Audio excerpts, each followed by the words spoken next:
Hey guys, this is Ryan from resume2offer.com. Hope everyone's doing well. Happy Friday. It is October 11th. So a lot of fun.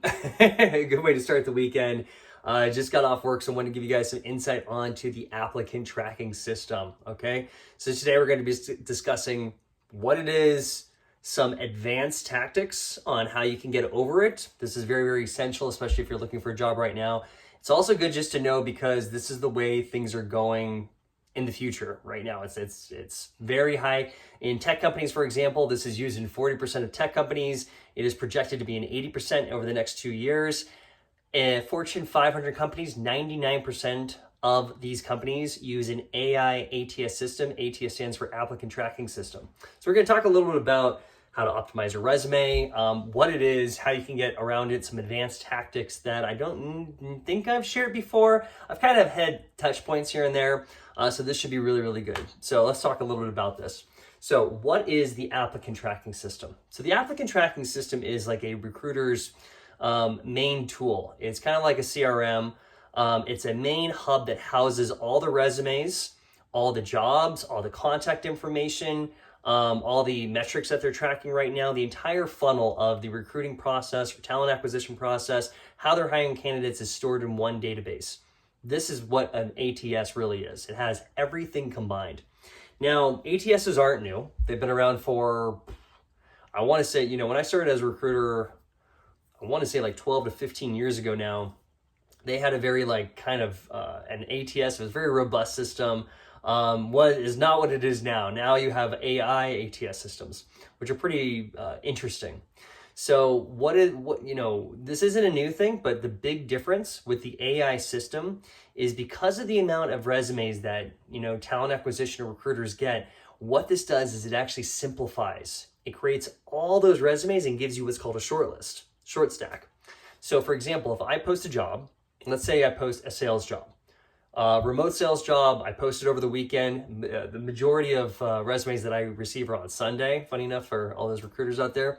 So Sunday is your best time to post. This is also when you're going to see the most postings. So if you're job hunting, you really want to check these out. Sunday morning is kind of your best bet to actually apply to these jobs.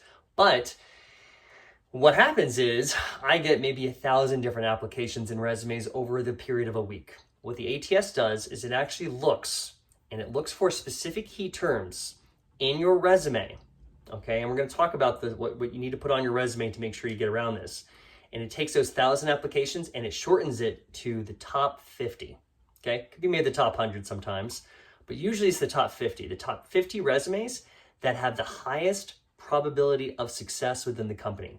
So if I'm in a recruiting team, instead of me spending all my time looking at all these resumes, instead I use AI and it gives me a probability score that these top 50 are going to be the best candidates and the most likelihood of success for the company and in the position.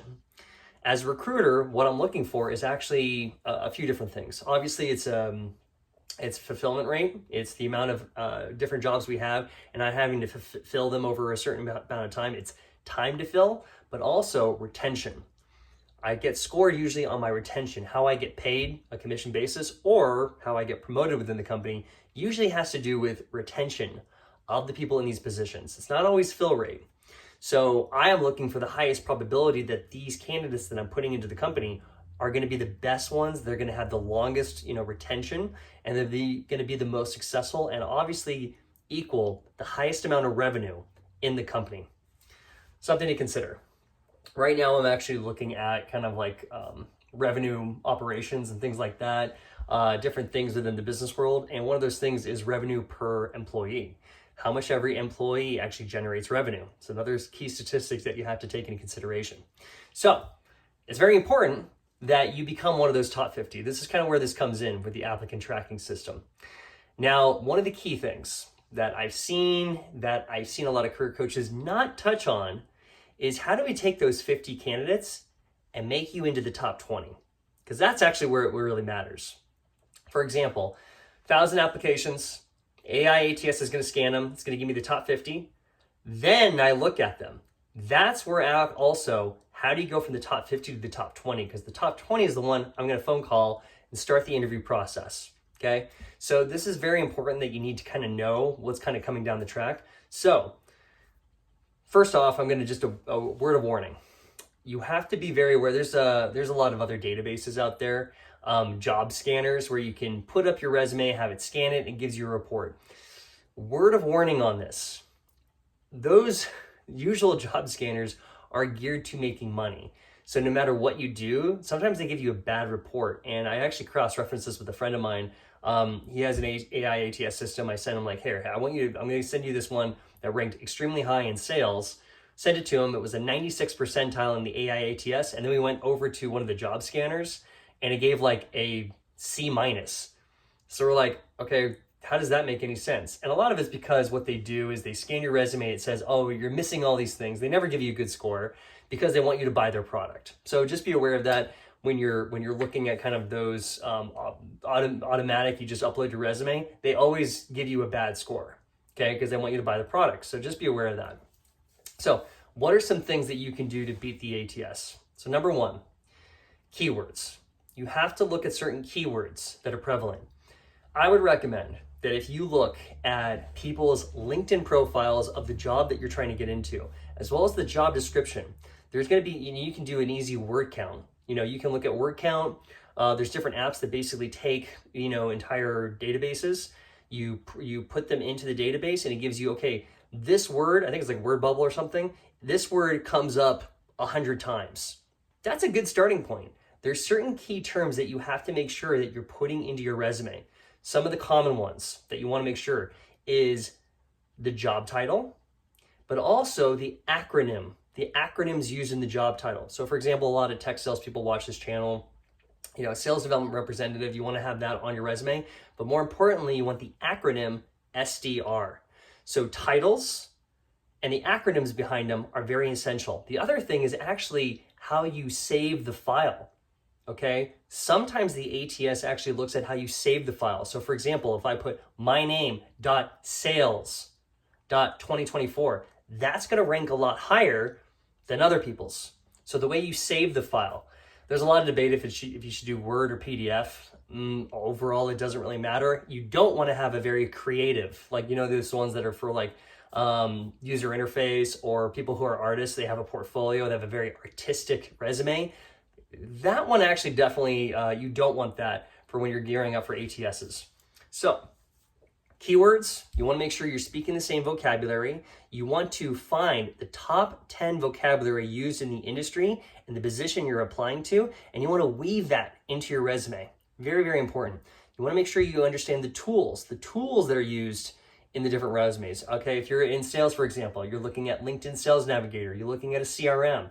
If you're looking in cybersecurity, right, you might want to consider putting in risk management framework or RMF, okay, steps 1 through 6. You want to be doing stuff like that. You might want to consider having certifications, Security Plus, for example.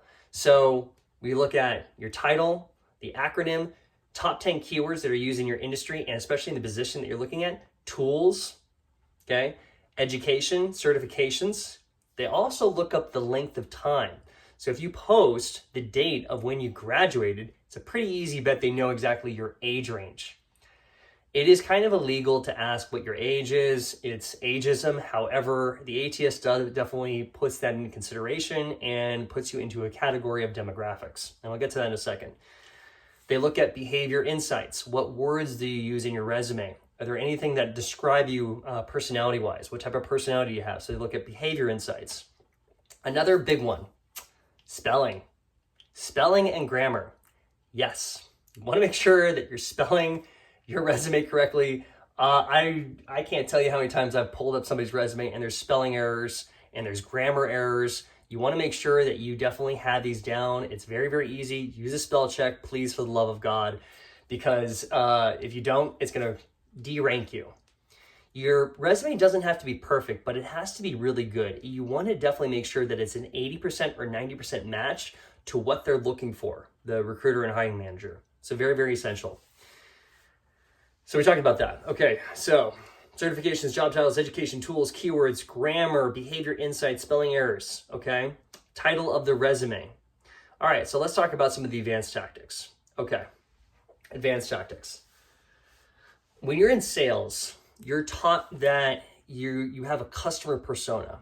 meaning that over the span of the last year, we did sales in these different markets.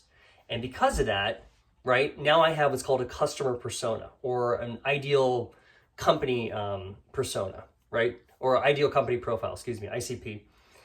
This, what it does is it simplifies that we're looking for either customer A, customer B, customer C, because 80% of our revenue comes from these categories. That's kind of a customer persona. Same thing happens in recruiting. We call it a candidate persona. So over the last year, if I'm finding that like, hey, you know what, and this is true, like, for example, the event management company, one of them I'm recruiting for, right? We've made 37 successful hires. I analyze where are 80% of our successful hires coming from? What location, demographics, educational background, length of work relationship, everything. And I analyze all that information. And I find that here's the commonalities. Really fits into 1, 2, or 3 different groups, okay?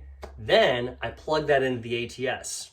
The ATS is then gonna scan all those resumes and basically give me people who are similar to those successful hires in the past. That is the candidate persona, and something you need to be very, very aware of when you're trying to compete against the ATS. How do you know what are the best candidate personas that you can fit into? Well, if you want some information on like the sales specific ones, you can message me. I'd be happy to tell you. For a general basis, you have to do a little bit of your own research. I would recommend that if you're looking at your top, find your top 10 companies that you want to work at, okay? Then you find the top producers in the company or the department heads. You can look at the executives, for example, and you analyze their LinkedIns. Find the commonalities between these people, okay? That's a good bet and a very good angle on how to structure your resume. If they're all into a certain, if they all have the same certification, that's something you want to have. If they use the same lingo, it's something you want to have. If they're all following something, you might want to consider it. So you have to do a bit of your own market research and due diligence, but you find the executive level and you find what the top people are doing. If you're getting into sales, for example, you look at the top salespeople. That's an easy thing to do. So if you're looking at cybersecurity, find out the top cybersecurity individuals in their company, analyze the top 10 profiles, and you're going to pull on that. That's how you kind of beat the candidate persona part of the ATS. Next advanced tip, okay? I think this will be the final one, so this is a big one. One of the things that they look at is professionalism. So for people that go up to a certain level, they've analyzed hundreds of thousands of resumes over the past 5 years. One of the biggest common denominators of successful executives is actually the verbal comprehension. Okay, your ability to articulate, our ability to speak, basically using big words. That's kind of the gist. So something you can do is in your resume, this is really good especially for entry-level students or people pivoting, you can use ChatGPT to scan your resume and to actually hey, is there any way that you can upgrade the vocabulary and the reading comprehension of my resume? Is there any specific words that you can give me insights on, right? Basically use big words. Don't make it so big that it reads like a legal document, but you want to upgrade a few of the vocabulary pieces in your resume. This will give you a big boost in the ATS. So something to consider. All right, I think that's enough one for today. Basically the ATSs, when they're looking through all these resumes, they give you either a percentage probability of success or a point system. Those are kind of like the first two. So it's very important that you need to understand these elements. I would strongly recommend, if you found this insightful, give it a thumbs up, give it a comment, feel free to like it. I would recommend watching it again because I gave a lot of information, and take notes. Okay, take notes, jot them down so you can start applying it to your resume. If you want some extra resources, you can reach out to me. Check out my website, resume2offer.com. I have a bunch of different services. You can reach out to me directly. You want me to take a look at your resume to give you some insight? Feel free to send it to me. I'll give you a few tips. You can send it to my email. Below is my Google Drive that gives you access to some resume templates that I have available. And then in terms of what to do if you're looking for a job, One of the things I recommend in the resources below, I'll put in the description. One is Job Scanner. I know I just talked about like kind of jobs. I tried 6 different job scanning websites that actually look at your resume. Job Scanner was by far the most accurate. It's good. I wouldn't say great. It's not great, but it's good enough to at least give you a more truthful feedback. Okay, so you can check that out. The second thing is Pathrise.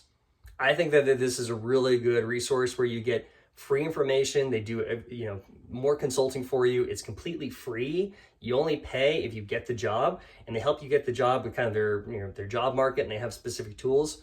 Check out the link below. It gets you to the front of the line. It gives you extra benefits as well as using their tool for free. So definitely check that out. If you want extra resources, feel free to reach out to me. Hope this has been helpful. Feel free to give me a comment, shoot out an email to me or a text if you need some extra help. Anyway, guys, hope all is well and have a wonderful weekend. Cheers.